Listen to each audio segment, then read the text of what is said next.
Time है अगस्त का। अगस्त के बचे हुए हमारे पास में आज 24 तारीख हो गई। 25, 26, 27, 28, 29, 30, 31, 7 दिन ये, और 30 दिन सितंबर के। ये दिन आपके लिए बहुत इंपॉर्टेंट दिन है। इनमें अगर आपने फोकस किया रॉयल्टी पे, अगर आप रॉयल्टी पे नहीं है तो रॉयल्टी पे आने का, और आप रॉयल्टी से ऊपर हैं तो अपनी टीम में ज्यादा रॉयल्टी पे लेके आने का, तो आपके जितने भी बड़े बड़े लक्ष्य हैं वो आपको नजदीक होते हुए दिखाई देंगे। तो बिजनेस गोल्स को हमें किस प्रकार से अचीव करना चाहिए? सबसे पहला पॉइंट है टेक चार्ज। थोड़ा फास्ट चलेंगे अभी हम। टेक चार्ज का मतलब यह है कि अपने लक्ष्य को खुद पूरा करने की जिम्मेवारी लीजिए। बहुत बार हम अपने लक्ष्य अपलाइन के भरोसे ले लेते हैं कि अपलाइन हेल्प कर देगा तो हो जाएंगे, या डाउनलाइन ने 3.5 कर दिया और इधर से मैंने एक 15 कर दिया तो मेरा नैया पार हो जाएगी। आप खुद रिस्पॉन्सिबिलिटी लीजिए। ये एक ट्रेंगल है बहुत बढ़िया, रिस्पॉन्सिबिलिटी, कंट्रोल, हैप्पीनेस। जब आप किसी चीज की रिस्पॉन्सिबिलिटी ले लेते हैं, जिम्मेवारी ले लेते हैं, तो ऑटोमेटिकली कंट्रोल आपके पास में रहता है क्योंकि आप रिस्पॉन्सिबल हैं। और कंट्रोलिंग से आपके अंदर में हैप्पीनेस आती है, खुशी आती है, और उस खुशी के साथ में आप खूब पैशन के साथ में काम करते हैं, क्योंकि खुश हैं आप, उस काम को लेके पैशनेट होके कर रहे हैं, तो फिर आपको अचीवमेंट मिलती है और उस अचीवमेंट से आप और ज्यादा रिस्पॉन्सिबिलिटी लेते हैं, तो फिर कंट्रोलिंग हैप्पीनेस, ये एक सर्कल है बहुत इंपॉर्टेंट।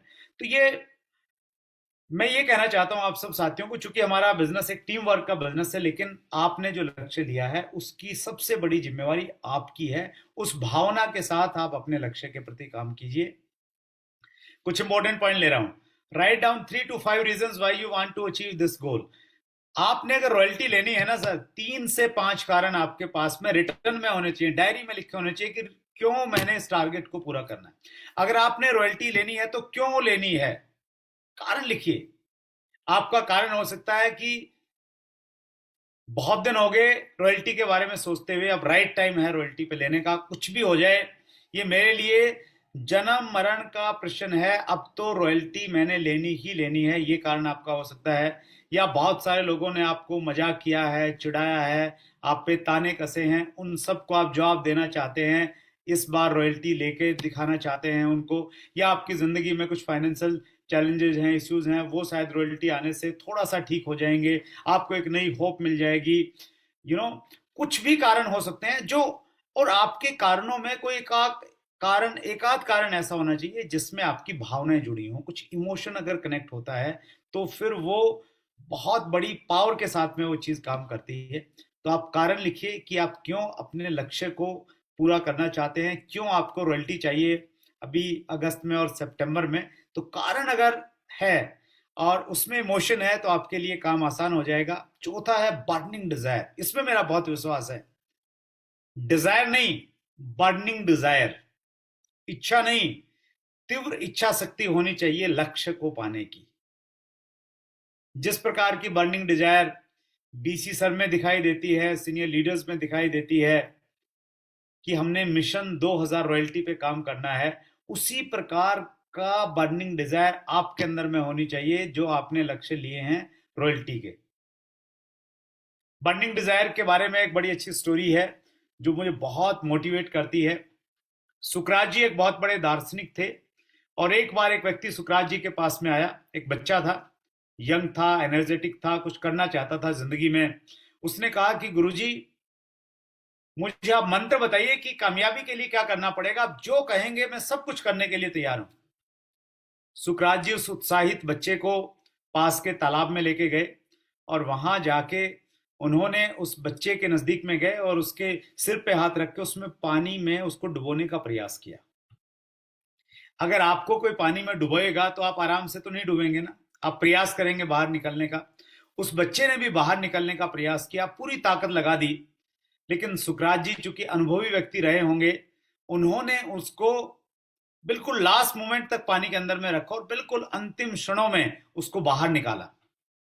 और बाहर निकालते ही उस बच्चे ने सबसे पहले श्वास लिया, और इससे पहले कि वो कुछ पूछता, सुकरात जी ने उससे प्रश्न पूछा कि बच्चा, अभी थोड़ी देर पहले जब तुम पानी के अंदर थे उस समय तुम्हें कौन सी नौकरी चाहिए थी, सरकारी या प्राइवेट, कौन सी गाड़ी चाहिए थी?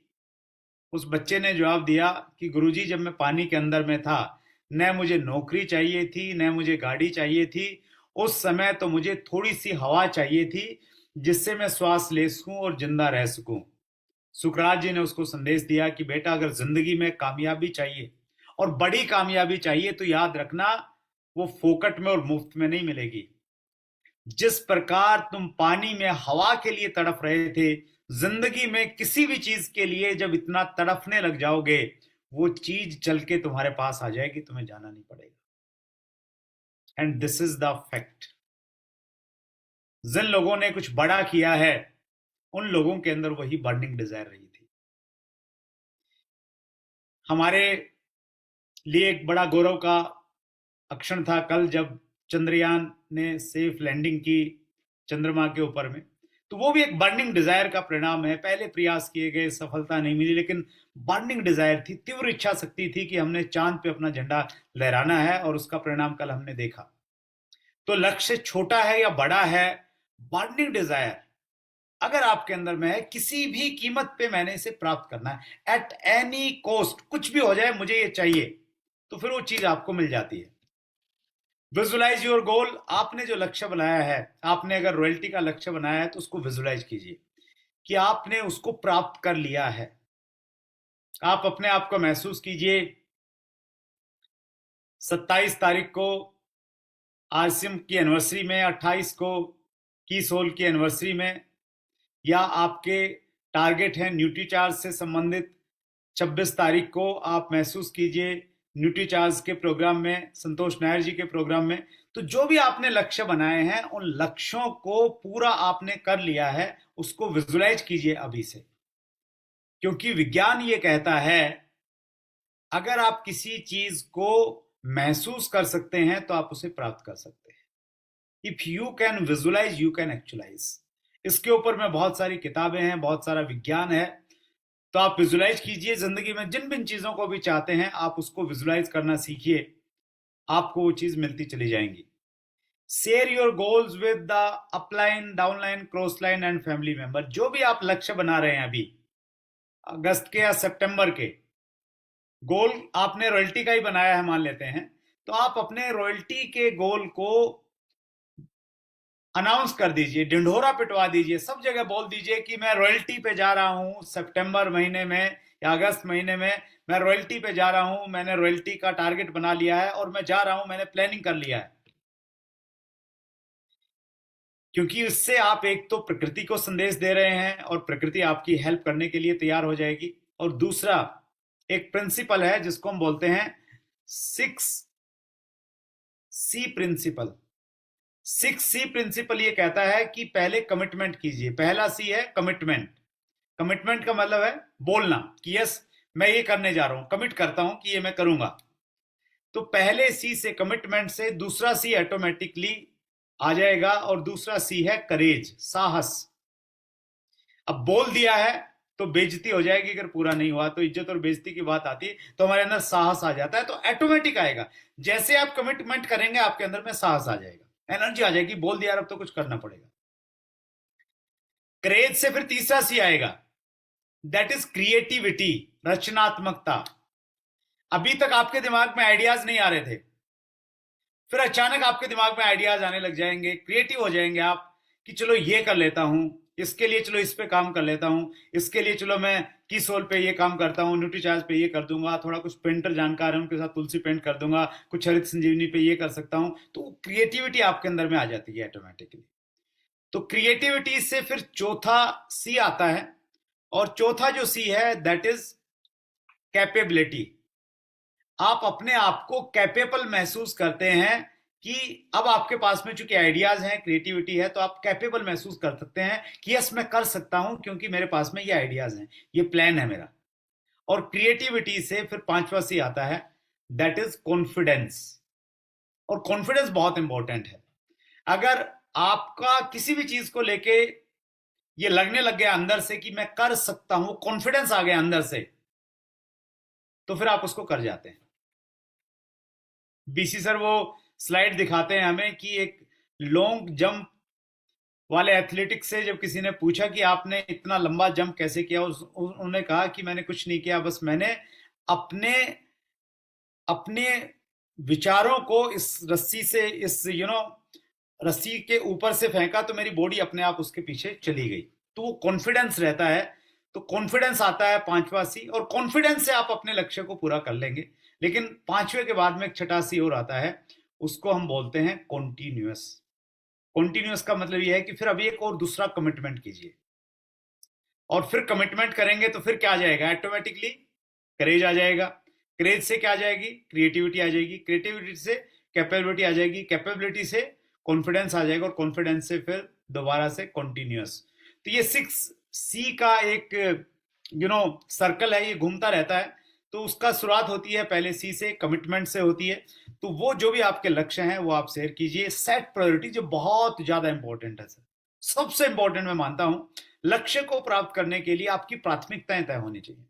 हमारे बहुत सारे काम हैं, एक दिन में हम पता नहीं किन किन चीजों में उलझे रहते हैं। अगर मैं आपके काम गिनाऊं तो आप और मैं, हम क्या क्या क्या करते हैं एक दिन में। हम लोग, हमारे अपने कुछ हेल्थ गोल रहते हैं, कुछ हमारे स्पिरिचुअल गोल रहते हैं, कुछ हमारी फैमिली जिम्मेवारियां हैं, और उसके साथ में फैमिली रिस्पॉन्सिबिलिटीज के साथ में अगर आप जॉब करते हैं तो उस पर भी जाना पड़ता है। कोई छोटा मोटा बिजनेस है तो वो भी आप कर रहे हैं, और उसके साथ में कभी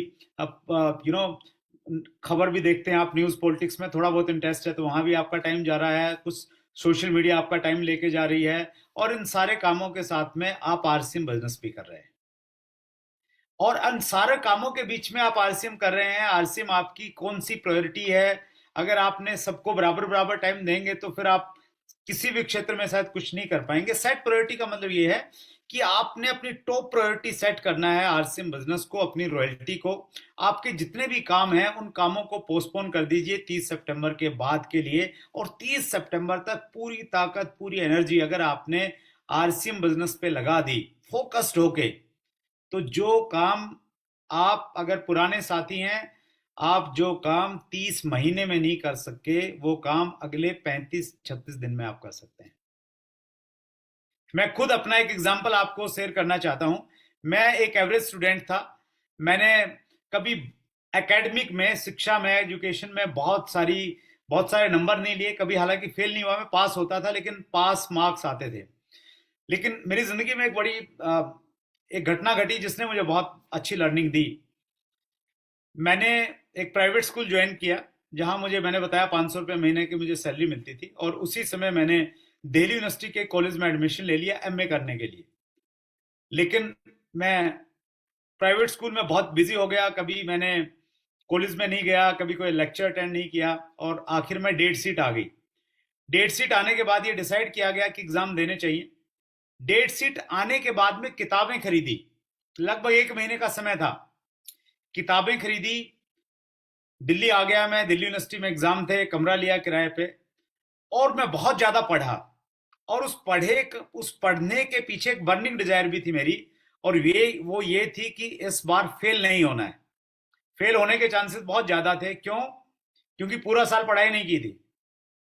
और फेल इसलिए नहीं होना है क्योंकि अगर फेल हो गए तो स्कूल में बच्चे मजाक करेंगे कि मास्टर जी फेल हो गए, और फेल मास्टर से कोई पढ़ना नहीं चाहेगा। तो इस बार फेल नहीं होना, चाहे कुछ भी करना पड़े। और 24 घंटे में से हम 18-18, 20-20 घंटे लगातार हम लोग पढ़ते थे। और एग्जाम हुए। बहुत ज्यादा उम्मीदें तो नहीं थी, लेकिन लगभग 6 महीने के बाद में मेरे घर पे एक सर्टिफिकेट आया। उस सर्टिफिकेट ने एक बहुत बड़ा लर्निंग मुझे दी, और वो सर्टिफिकेट आपके सामने है। मैं पढ़ता हूँ सर्टिफिकेट पे क्या लिखा है। Shivaji college new Delhi, university of Delhi, certificate of merit awarded to Surinder Vats, student of MA Final Sanskrit, for first position in college in annual university examination in the year 95-96। Date sheet आने के बाद पढ़ाई करके मैंने कॉलेज को top कर दिया था, जो आज से पहले कभी नहीं किया था। और वो सिर्फ इसी वजह से हो पाया क्योंकि मेरी प्राथमिकता तय हो गई थी कि मैंने फेल नहीं होना है। सब कुछ छोड़ दिया मैंने, सिर्फ किताबें दिखती थी। और उसी प्रकार से अगर आपको आपकी रॉयल्टी दिखने लग गई रॉयल्टी और उसके बाद में आपकी प्लानिंग उसके अकॉर्डिंग वर्किंग हो गई, तो जो अब तक नहीं हो पाया वो अगले कुछ दिनों में संभव है, पॉसिबल है।